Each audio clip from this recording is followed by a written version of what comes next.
Si elle évoque régulièrement sa mère, Lynn Renaud parle rarement de son père, Edmond Hanté. Dans le livre Quelle vie, la star a révélé: j'en parle peu parce qu'à mesure que j'ai avancé dans la vie, je me suis rendu compte qu'il n'avait pas été un bon père. Elle ajoute: il n'était pas là, et le peu qu'il était là, il revenait sous. Élevée par sa mère, sa grand-mère, Lynn Renaud admire ces femmes extraordinaires et battantes. Plus de 20 ans après la mort de sa mère, elle révèle: je lui parle tous les soirs avant de dormir et je dors plus sereine. Jusqu'à mes 10 ans, je me souviens d'un père un peu cool, il jouait de la trompette dans la fanfare. Il fallait qu'il trouve une blague par jour. Mais à la guerre, il a été mobilisé et il donnait pas de nouvelles. Ma mère se laissait dépérir. En réalité, il menait une double vie.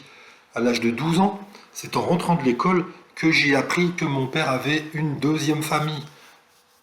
Elle a révélé: là on m'a annoncé que mon père avait une deuxième famille et que le petit garçon avec qui je jouais en fait était mon demi-frère. Longtemps éloignée de son père, elle avait tenté un rapprochement en 1955.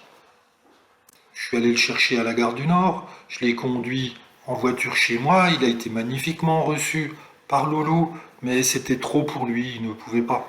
À un moment, il m'a pris à part avec sa valise et il m'a dit: ramène-moi à la gare du Nord. Et là, j'ai pleuré. C'est comme ça que ça devait se passer avec lui de toute façon, c'est un ratage.